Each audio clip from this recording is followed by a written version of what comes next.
FRAPP, c'est une fondation d'utilité publique qui évalue les politiques publiques, qui a été créée en fait en 85, d'abord sous le statut associatif et puis reconnue en 2009 en tant que fondation.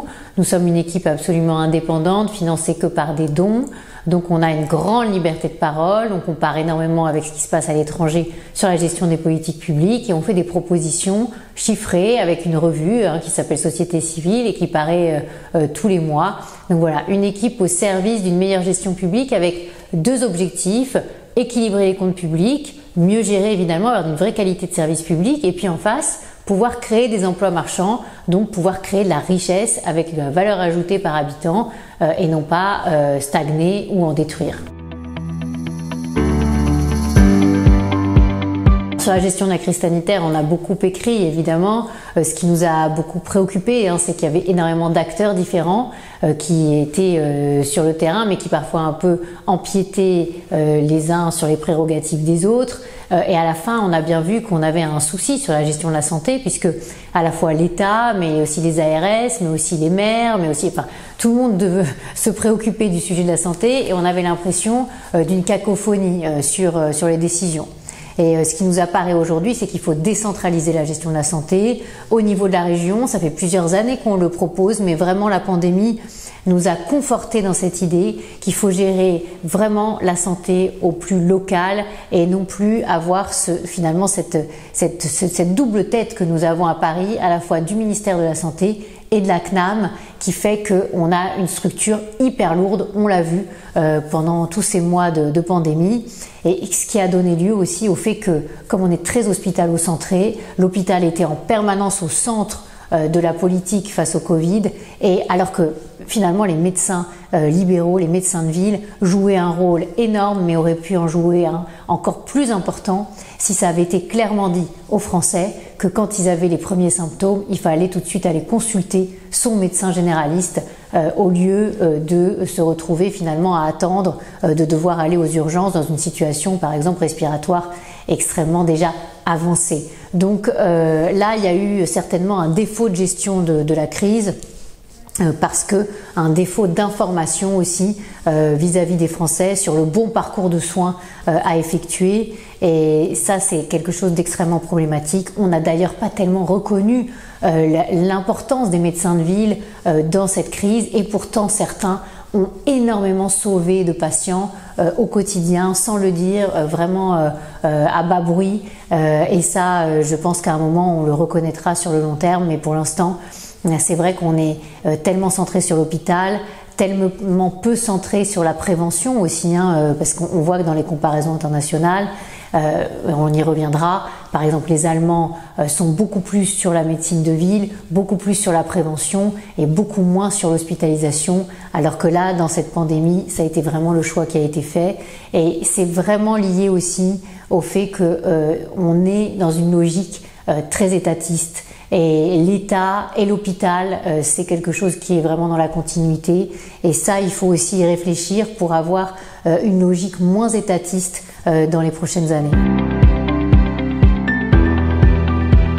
Alors justement, je crois que gérer plus au niveau local, ça permettra d'avoir une débureaucratisation, de faire baisser cette suradministration de la santé, parce qu'on prend des décisions, c'est ce qui se passe notamment chez les Allemands, plus au niveau de la région, c'est ce qu'ils font avec le Land. C'est le Land qui décide beaucoup plus de la gestion de la santé, et grâce à ça, ils font en sorte qu'il y ait une vraie coordination entre médecine de ville et hôpital. Et puis aussi, ils sont vraiment dans une logique où il y a des hôpitaux qui sont gérés par des prestataires aussi privés sur appel d'offres. Il n'y a pas le statut de la fonction publique hospitalière tel qu'on le connaît. Il n'y a pas de différence entre finalement le médecin qui est médecin libéral ou le médecin qui travaille dans un hôpital comme nous on l'a créé, cette différence. Elle ne devrait pas avoir lieu d'être. D'ailleurs, beaucoup de médecins qui sont médecins hospitaliers finalement exercent aussi à côté en privé. Donc tout ça est un peu, sont un peu des distinctions, des écarts de compréhension sur comment fonctionne la santé qui devraient pas exister. Et ça, c'est quelque chose qu'on propose énormément, sortir de ce statut. Et vous savez, on a énormément dit qu'on manquait de moyens à l'hôpital, que les Allemands dépensent 15 milliards de moins que nous par an sur l'hôpital public. Il faut bien comprendre que le sujet n'est pas un sujet de moyens, c'est aussi beaucoup un sujet d'organisation. Et je voulais souligner aussi que le personnel employé à l'hôpital en pourcentage de l'emploi total, en France il est de plus de 5%, en Allemagne il est de 3,44%. Donc on a aussi beaucoup plus de personnel. Et l'impression qu'on a eue, c'était qu'on était dans une pénurie totale, alors que c'est pas du tout l'impression qu'ils ont eue outre-Rhin. Et puis, on est aussi sur des heures travaillées qui sont plus faibles en France par rapport à ce qui est travaillé en Allemagne, puisque par exemple une infirmière en Allemagne, elle va travailler 1656 heures, alors que la même infirmière en France, elle va travailler 1575 heures sur une année. Donc là aussi, il y a des choses qui n'ont pas tellement été dites dans la crise. On a beaucoup dit, mais oui, mais ils sont mieux payés en Allemagne, etc. Bah oui, mais ils sont moins nombreux, ils travaillent plus d'heures. Ils sont gérés par des prestataires souvent privés qui gèrent les hôpitaux sur appel d'offres, comme ça se passe dans beaucoup de pays du nord de l'Europe, alors que pour nous ça paraît incroyable. Ben non, en fait la difficulté c'est que finalement nous on fait gonfler la dépense hospitalière, la dépense de santé en général, par des dépenses administratives qui finalement n'apportent rien de plus aux soins du patient. Et ça c'est typique du système français, c'est-à-dire avoir trop de personnel finalement pour regarder ceux qui sont vraiment au cœur de la machine et au cœur du service public lui-même. Mais on le retrouve aussi dans l'éducation, où on voit que les personnels de fonction support sont pléthoriques par rapport à ce qu'il y a dans les autres pays et que ça coûte le fait de pouvoir mieux rémunérer les enseignants. On peut faire un parallèle total entre santé et éducation et ça c'est vraiment une préoccupation qu'il faut avoir dans les prochaines années, avoir un hôpital plus agile, moins lourd, plus efficient, plus efficace et pas forcément payer moins les personnels de santé, mais les payer aussi en fonction de leur implication parce qu'il y a aussi un absentéisme important dans l'hôpital public. Le problème n'est pas résolu, le problème est certainement plus aggravé avec la crise, on n'a pas encore les derniers chiffres. Sur les CHU, on avait fait tout un travail sur les bilans sociaux, on va souvent jusqu'à une 30aine de jours d'absence par agent et par an en moyenne, donc c'est gigantesque, et ce ne sont pas les médecins qui sont les plus absents, au contraire, ce sont vraiment plutôt les personnels soignants qui sont pas médecins. Donc tout ça c'est tout un bilan en fait, une évaluation, un audit du système qu'il faut avoir le droit de faire. Est-ce qu'on a vraiment le droit de le faire en France? Est-ce qu'on a vraiment les bons chiffres? Est-ce qu'on a l'accès aux données pour le faire? C'est pas toujours le cas, tout n'est pas transparent, contrairement aux grandes démocraties du Nord qui vraiment livrent énormément leurs données de gestion en santé comme dans toutes les politiques publiques. Donc ce que nous préconisons, c'est évidemment de mettre les choses beaucoup plus à plat, ne pas tout changer du jour au lendemain, mais peut-être penser par exemple à des statuts d'ESPIC pour les hôpitaux publics plutôt que l'hôpital public tel qu'on le connaît très rigide, permettre aux managers des hôpitaux de donner les primes qu'ils le souhaitent. On a bien vu dans le Ségur qu'on a eu sur la santé, l'idée c'était toujours de donner à peu près les mêmes primes à tout le monde. Ça n'a pas de sens en fait et c'est aussi de ça dont se plaignent les directeurs d'établissements d'enseignement. Que ce soit dans la santé, dans l'éducation, il faut que les chefs soient des managers qui puissent rémunérer au mérite, qui puissent donner des primes en plus pour ceux qui ont été vraiment extrêmement impliqués, qui est vraiment des gestions d'équipe qui soient beaucoup plus à l'individu, mais c'est ce que refusent nos syndicats, on le sait bien. Donc c'est pareil, on a beaucoup critiqué finalement la tarification à l'acte, alors que c'est la normalité. C'est-à-dire que dans une clinique, un médecin qui opère, il est payé en fonction du nombre d'opérations qu'il fait, alors qu'à l'hôpital, il est payé en fonction sur un salaire fixe. Et ça c'est vrai que ça dénature complètement aussi finalement le travail de nos hospitaliers, et sur le long terme ça nivelle aussi vers le bas tout le monde, puisque celui qui est excellent, il n'est pas forcément mieux payé. Donc résultat, qu'est-ce qu'on fait? On fait de l'activité privée à l'hôpital. Donc c'est des petits arrangements qui font que les syndicats ne râlent pas trop de leur côté, et puis de l'autre côté, les grands mandarins ne râlent pas trop non plus et soutiennent le statut public. Et finalement, on arrive sur des équilibres qui sont pas bons ni pour la qualité du service public, ni pour la satisfaction de ceux qui travaillent dans l'hôpital, ni pour l'équilibre hôpital-ville. Parce que ce que j'ai beaucoup entendu ces derniers temps, c'est que finalement, on n'a plus besoin de la médecine de ville, que tout peut se faire à l'hôpital, que tout va être intégré à l'intérieur de l'hôpital. Mais ça, c'est un coût gigantesque pour nos finances publiques si jamais on faisait ça. Parce que la médecine de ville est beaucoup moins chère que d'hospitaliser sur une chaîne intégrée pour faire toutes les, à la fois les examens, les opérations, etc., etc. Donc tout ça, ça va être une réflexion pour 2022 très importante. Et je pense qu'il faut spécialement attirer l'attention des pouvoirs publics du fait qu'on a besoin de cette complémentarité ville-hôpital et qu'on a besoin aussi de revaloriser la ville par rapport à l'hôpital, ce qui n'a pas du tout été le cas, encore plus avec la pandémie.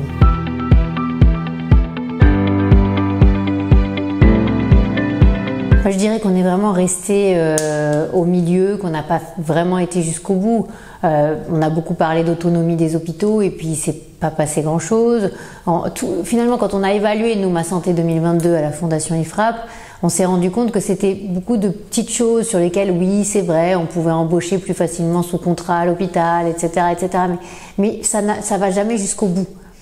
Et les modifications qu'il faut faire sont des modifications beaucoup plus profondes, beaucoup plus finalement structurantes. Là, on ne change pas vraiment la vision globale et on ne change pas vraiment les équilibres qui existent aujourd'hui. Alors là, visiblement, comme je pense que le gouvernement se rend bien compte qu'ils ne sont pas allés jusqu'au bout d'une vraie réforme de fond, ils sont en train d'évoquer cette idée de grande sécu. Et avec l'idée de supprimer en fait les tâches des complémentaires et que tout devienne de l'assurance maladie obligatoire. Et c'est extrêmement dangereux sur le long terme, parce que qu'est-ce qui va se passer ? Soi-disant pour économiser sur des frais de gestion. Nous, ça fait des années qu'on dit qu'il y a trop de frais de gestion avec les tâches de l'AMO, donc l'assurance maladie obligatoire, plus les tâches des complémentaires. C'est autour de 16 milliards d'euros par an, donc c'est non négligeable. Mais de là à dire que tout doit être fait par la CNAM, je pense que pour les médecins et pour les patients, c'est un énorme piège pour les prochaines années. Parce que la CNAM a toujours été assez hospitalo-centré. En plus, l'idée, c'est vraiment plutôt de niveler vers le bas le niveau de remboursement qu'on pourra avoir. Les rapports qui sont en gestation là en ce moment et qui commencent à filtrer, notamment le rapport du HCAM, dit bien que l'idée, c'est aussi de supprimer les dépassements d'honoraires, etc., etc. Donc on est vraiment dans une vision totalement étatisée de la santé, et je crois que là-dessus, les médecins doivent être hyper vigilants, parce que ça va faire partie des débats 2022, ça fera certainement partie des propositions, peut-être même des propositions d'Emmanuel Macron dans sa campagne pour son éventuel prochain mandat. Et là, je crois qu'il y a énormément de risques. Pourquoi ? Parce que là où ça fonctionne bien, c'est-à-dire aux Pays-Bas ou en Suisse, il y a moins de coûts de gestion, mais parce qu'il y a aussi du choix, il y a aussi de la concurrence. Et il y a aussi, par ailleurs, une meilleure information qui est donnée aux patients, un meilleur parcours de soins, etc. Je sais bien que les médecins sont plutôt en général contre les réseaux de soins, etc. Mais attention à ne pas se retrouver dans une situation où finalement, à la fin du fin, qu'est-ce qui va se passer dans une grande sécu ? On vous supprimera les dépassements d'honoraires, on vous dira, voilà, vous devez aller voir tel médecin et pas tel autre, on vous fléchera peut-être encore plus que ce qu'on aurait si on était sur une concurrence au premier euro gérée par des assureurs. Donc je pense qu'il faut extrêmement challenger là-dessus les pouvoirs publics et notamment le ministère de la Santé pour leur dire, 1. Quelle est la preuve que ça coûtera moins cher en gestion ?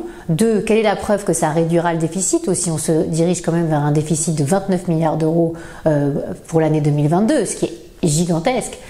Est-ce que grâce à ça, on aura une meilleure qualité de soins ? On aura un parcours de soins plus clair, parce qu'aujourd'hui ça reste la jungle pour s'y retrouver, pour savoir où se faire soigner en tant que citoyen, patient. C'est extrêmement compliqué encore aujourd'hui. Donc là, il y a des vraies questions. Et des questions qui sont extrêmement, disons, centrales pour les prochaines années, parce que notre système peut basculer dans un système un peu à la NHS britannique. Et ça, je pense que personne n'en a envie en France. Et qu'il faut être bien clair sur le chemin qu'on veut suivre. Les Suisses avaient une votation il y a quelques années pour savoir s'ils souhaitaient une vision étatique, hein, comme un peu une grosse CNAM, comme ce que est en train de nous dessiner le HCAM, ou est-ce qu'ils voulaient de la concurrence des caisses. Ils ont choisi 60 caisses en concurrence avec des assureurs, des mutuelles, etc. Et ça fonctionne très bien. Et ils ont une très haute qualité de soins et finalement tout le monde est content. Ça fonctionne aussi aux Pays-Bas. Les Pays-Bas dépensent 5 milliards de moins en coûts de gestion, mais ils dépensent aussi énormément moins en pourcentage de dépenses publiques par rapport au PIB, parce qu'à partir du moment où vous êtes bien guidé aussi dans le parcours de soins, eh bien forcément vous avez moins d'actes qui doublonnent, etc., etc. Mais là, de la part des médecins, je pense qu'il y a une prise de conscience qu'il faut avoir par rapport à ce projet-là, qui est, à mon avis, très très problématique. Et puis, se poser aussi la question de la permanence des soins avec de la garde dans le monde rural. Parce que ce que proposent finalement les ARS, c'est vrai que c'est toujours quelque chose de très administré, alors qu'il faudrait quelque chose de plus libre. Il faut essayer de ne pas être tout le temps en demande de subventions supplémentaires, de la CNAM, etc. parce que c'est piégeux, parce que plus on demande, plus on dit à la fin, bah oui, mais finalement, pourquoi les médecins libéraux ne seraient pas des fonctionnaires, hein? Voilà. Et c'est ça la suite de l'histoire. Donc, si on est tout le temps en demande de subventions, de compléments, de financement, parce qu'on est dans la ruralité, parce qu'on crée une maison de santé ceci, une maison cela, je dis attention. En revanche, si on dit on prend chacun ses responsabilités, on s'arrange pour qu'il y ait, comme les pharmacies, de la médecine de garde, il faut négocier évidemment le tarif, mais qu'il y ait une permanence des soins vraiment partout en France. Là, il y a un rôle énorme à jouer et un rôle qui rééquilibre aussi le rôle de l'hôpital. Parce que si l'hôpital a pris autant de place finalement dans nos vies, c'est aussi que souvent, quand on a un malade dans une famille et qu'on est en pleine vacances, c'est la période de Noël, il n'y a aucun médecin dans le monde rural qui va finalement pouvoir vous aider sur ce problème. Il va falloir aller aux urgences. Et c'est toujours la même réponse. Donc ça, c'est absolument essentiel qu'il y ait cette notion aussi de comprendre qu'on participe à une mission d'intérêt général et que plus on va se détacher de l'intérêt général, plus on risque de se faire fonctionnariser et plus finalement le risque c'est de perdre de la liberté à la fois pour les soignants, pour les médecins, mais aussi pour les patients. Voilà, donc je dirais responsabilité, liberté et aussi sagacité, et gardons notre esprit critique dans les mois qui vont venir, parce que des choses qui sont présentées comme étant plus équitables sont souvent au contraire moins équitables et moins intéressantes en termes de liberté et en termes de qualité que ce qu'on nous dit. Donc là, il faut vraiment avoir une participation au débat public de fond. Nous, à la Fondation IFRAP, on y participera bien sûr. On va beaucoup publier. On publiera une étude spécifique dans le cadre de 2022 sur les questions de santé. Et évidemment, ça reste un sujet absolument fondamental. Et donc, bon courage à tous.